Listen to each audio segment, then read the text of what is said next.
आदाब, नमस्कार। मैं अशर यासिर, आपका स्वागत है सियासत टीवी के साउथ इंडिया एक्सप्रेस में। अब देखते हैं मुख्य समाचार।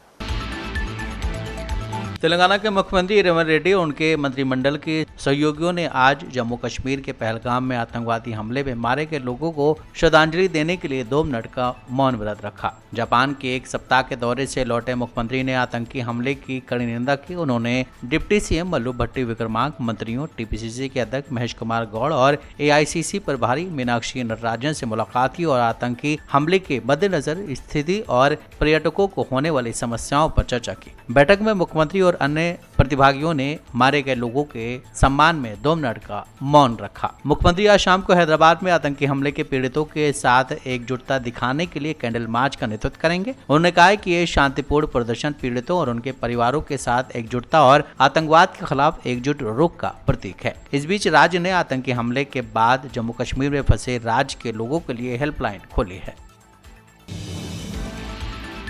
पहलगाम हमले के बाद केंद्र सरकार ने आज सभी राजनीतिक दलों की सर्वदलीय बैठक बुलाई। इस बैठक में सरकार सभी दलों को पहलगाम में हुए आतंकी हमले की जानकारी देगी, उनकी राय भी सुनेगी। इस बीच हैदराबाद से सांसद और एमआईएम प्रमुख असदुद्दीन ओवैसी ने इस बैठक को लेकर एक बड़ा बयान दिया। उन्होंने कहा कि गृह मंत्री अमित शाह ने उन्हें फोन करके मीटिंग में शामिल होने को कहा है। पहलगाम आतंकी हमले को लेकर बुलाई गई सर्वदलीय बैठक पर ओवैसी ने कहा, जिस वजह से ये सर्वदलीय बैठक बुलाई गई है वो एक राष्ट्र महत्व का मुद्दा है। अभी गृह मंत्री ने मुझे फोन किया और पूछा कि मैं कहाँ हूँ। उन्होंने मुझे दिल्ली में होने वाली सर्वदलीय बैठक में आने को कहा है। मैं तुरंत टिकट बुक करवा रहा हूँ और जल्द से जल्द वहाँ पहुँच जाऊँगा। क्या था कि ये मसला बड़ा अहम है, नेशनल इम्पोर्टेंस का है, जो ऑल पार्टी मीटिंग होने जा रही है कि इसमें सब पार्टीज को बुलाया जाए। तो अभी जब मैं आपसे बात कर रहा था तो होम मिनिस्टर ऑफिस से होम मिनिस्टर मेरे से बात किए और बोले कहाँ हैं आप। तो मैं सर हैदराबाद में हो। तो बोले देर होगी मगर आप आइए।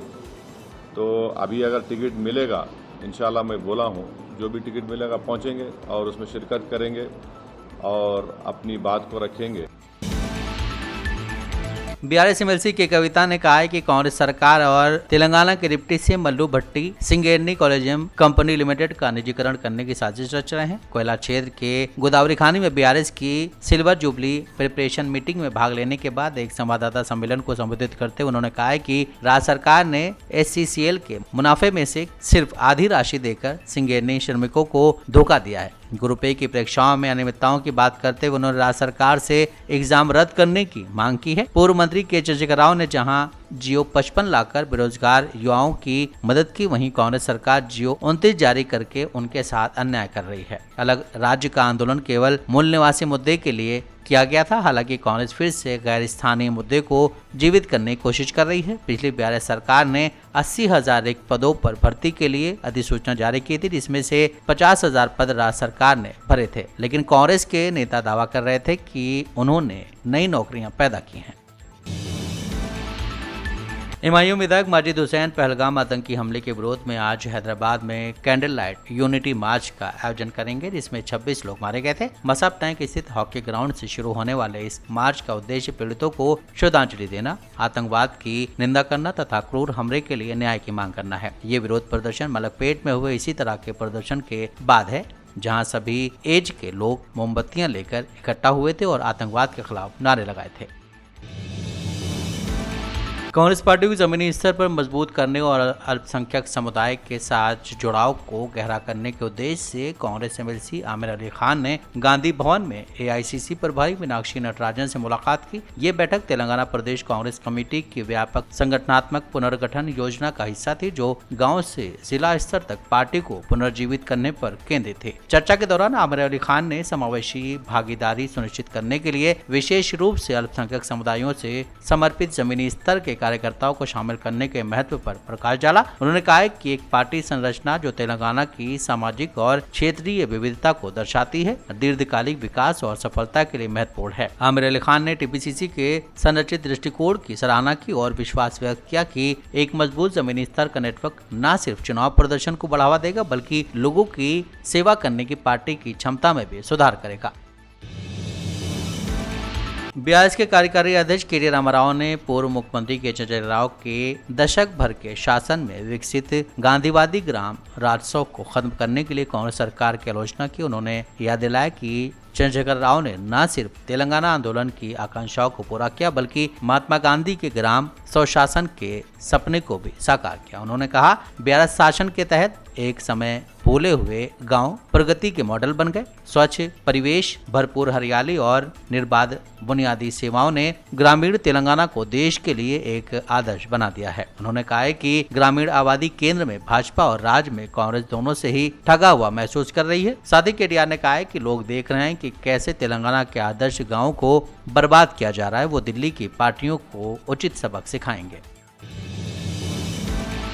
MIM प्रमुख असदुद्दीन ओवैसी ने आज कहा है कि एक जगह जहां इतने सारे पर्यटक थे वहां एक भी पुलिसकर्मी या CRPF कैंप क्यों नहीं था। क्विक रिएक्शन टीम को मौके पर पहुंचने में 1 घंटे से भी ज्यादा समय क्यों लग गया और इन लोगों ने उन लोगों से उनकी आस्था के बारे में पूछकर गोली मारी है। वो पाकिस्तान से आए हैं और पाकिस्तान उनका समर्थन करता है। उन्होंने सीमा पार कैसे की, इसके लिए जिम्मेदार कौन है।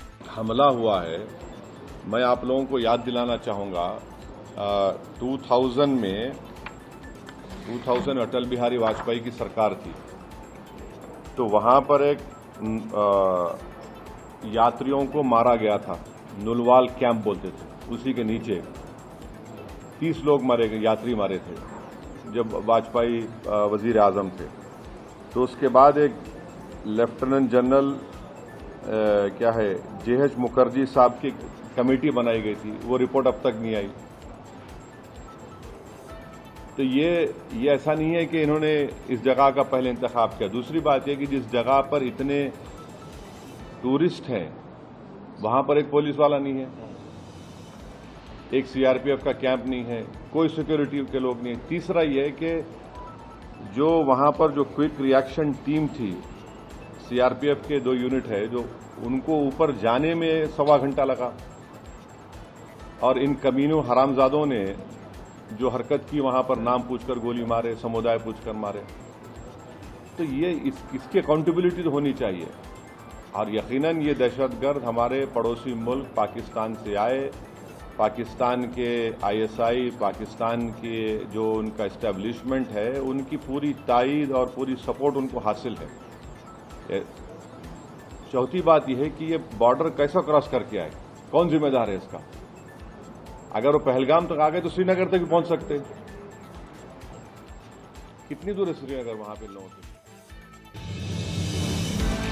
BRS के सिल्वर जुबली सेलिब्रेशन से पहले BRS नेताओं और कार्यकर्ताओं में उत्साह साफ झलक रहा है। पार्टी सुप्रीमो और तेलंगाना के पूर्व मुख्यमंत्री के चंद्रशेखर राव को फिर से सुनने का उनका इंतजार हनुमानकोंडा जिले के हिकालतुर्थी में 27 अप्रैल को होने वाली सार्वजनिक बैठक में खत्म होगा। BRS के सभी कार्यकर्ताओं का मानना है कि पार्टी को केसीआर जैसा पुराना रूप देखने को मिलेगा, एक ऐसा व्यक्ति जो अपने भाषणों से दर्शकों को आकर्षित करने और कार्यकर्ताओं में जोश भरने में सक्षम है। पार्टी ये जानने के लिए उत्सुक है कि सत्तारूढ़ कांग्रेस और भाजपा की उनकी आलोचना कितनी तीखी होगी, जो BRS को पीछे छोड़कर राज्य में मुख्य विपक्षी दल के रूप में उभरने की कोशिश कर रही है। ये लगभग 1.5 साल के अंतराल के बाद केसीआर की पहली भव्य जनसभा होगी, जब उन्होंने 2023 के विधानसभा चुनाव के दौरान अपने राजनीतिक विरोधियों पर जमकर निशाना साधा था। बैठक अलग तेलंगाना राज्य के लिए आंदोलन के दौरान 2001 में पार्टी के गठन के बाद से उसकी 25 साल की यात्रा का प्रतीक है।